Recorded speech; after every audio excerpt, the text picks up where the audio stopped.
Picture this. You're sitting in your aeroplane seat, feeling relatively calm, when suddenly the plane drops.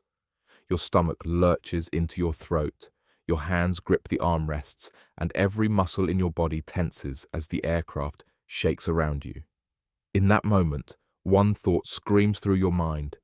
This can't be normal. Something is wrong.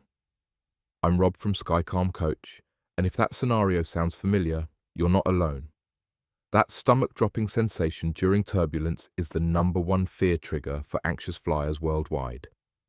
But here's what I want you to understand by the end of this video. That terrifying feeling and the actual level of danger are two completely different things. Today, I'm going to explain exactly what turbulence is, why it feels so frightening, and most importantly, why it genuinely cannot hurt you or your aircraft. Let's start with the basics. What exactly is turbulence? Think of the atmosphere as an invisible ocean. Just like water in the sea, air is constantly moving, flowing, and mixing at different temperatures and speeds. When your plane flies through these different air masses, it experiences what we call turbulence. Here's a simple way to visualize this. Imagine you're driving down a perfectly smooth road at 60 miles per hour. Suddenly, you hit a section where the road becomes bumpy. Your car bounces and shakes, but you don't worry about the wheels falling off or the engine exploding. You know, it's just a rough patch of road. Turbulence is exactly the same thing, except instead of driving over bumps in the road, you're flying through bumps in the air.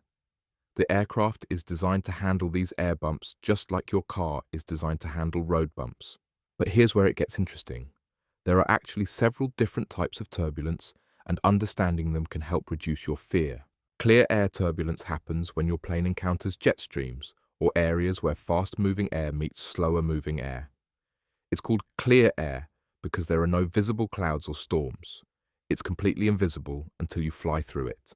Thermal turbulence occurs when the sun heats the ground unevenly, creating rising columns of warm air. This is why flights are often smoother early in the morning before the sun has had time to heat things up. And mechanical turbulence happens when air flows over mountains, buildings, or other obstacles, creating a bumpy wake, similar to how water becomes choppy when it flows over rocks in a river. The crucial point here is that none of these types of turbulence pose any structural threat to your aircraft. Now, if turbulence is so harmless, why does it feel absolutely terrifying?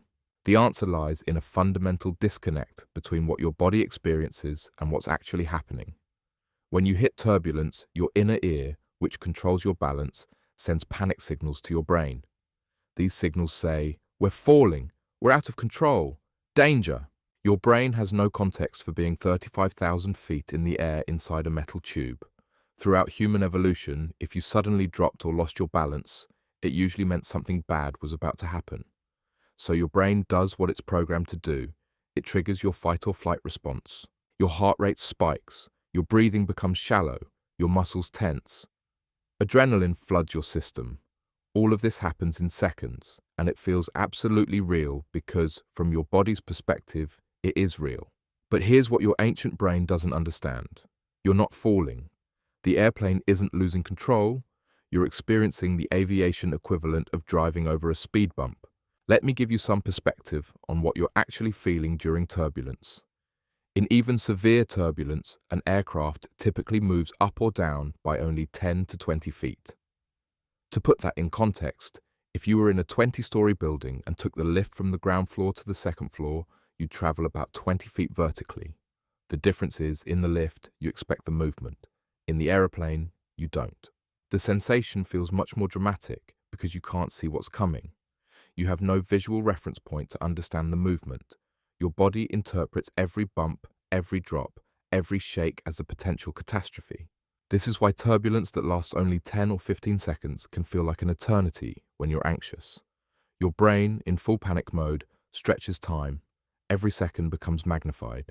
Let's talk about what's actually happening to your aircraft during turbulence, because this is where science becomes your best friend. Commercial aircraft are not delicate machines. They are engineered to withstand forces that are far, far greater than anything Mother Nature can throw at them.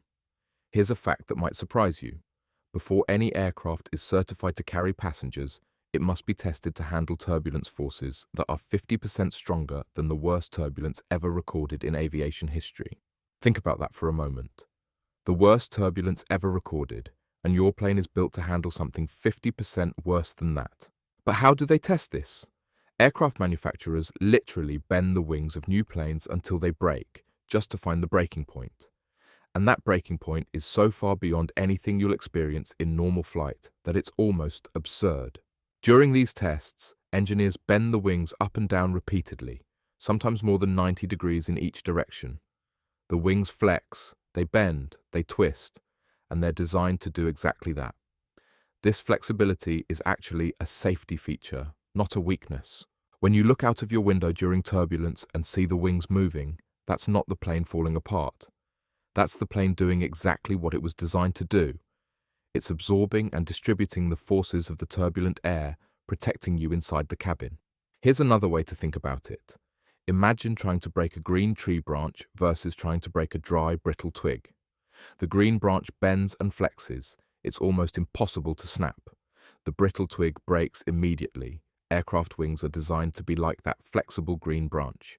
Pilots understand this engineering reality, which is why they're not gripping their controls in terror during turbulence. They know that what feels catastrophic to passengers is simply the airplane doing what it was built to do. In fact, turbulence is so routine for pilots that they're more concerned about passenger comfort than aircraft safety. When they change altitude to find smoother air, they're not doing it because turbulence is dangerous. They're doing it because they know it's uncomfortable for you. I want to give you some perspective that might help the next time you encounter turbulence. In over 50 years of commercial aviation, turbulence has never, and I mean never, brought down a modern commercial aircraft. Not once. The structural integrity of these machines is simply too robust. The main injuries from turbulence don't come from the aeroplane breaking apart or losing control. They come from people not wearing their seatbelts and getting thrown around the cabin, or from objects falling out of overhead bins. This is why flight attendants emphasize keeping your seatbelt fastened and securing loose items. Think of turbulence like a thunderstorm when you're inside your house. The storm might be dramatic, loud and scary, but you're safe inside.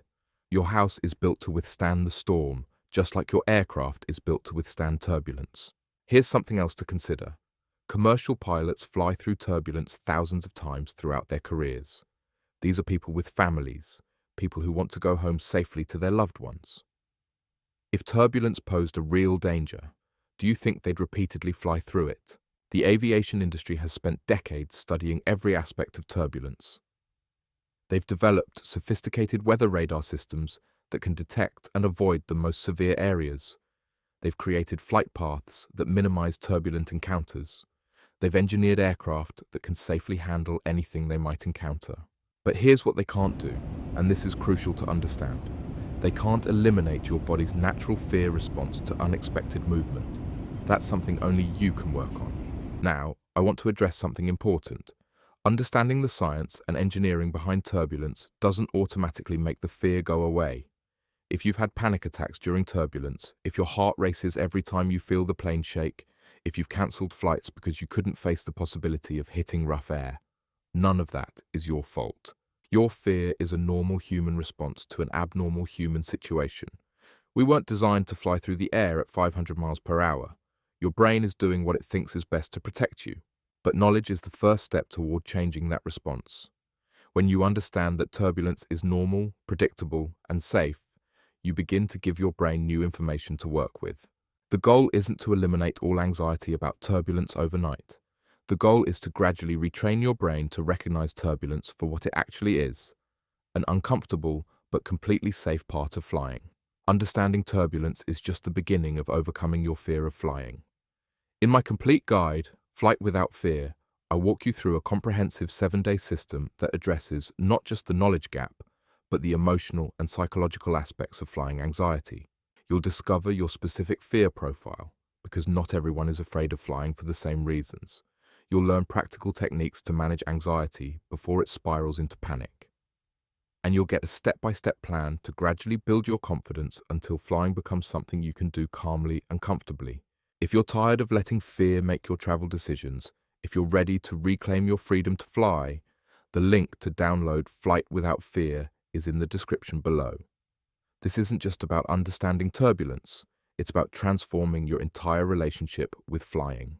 Remember, millions of people have overcome their fear of flying, and you can too. The sky doesn't have to be your limit. Thanks for watching, and I'll see you in the next video where we'll explore the real reason you're afraid of flying, and it might not be what you think.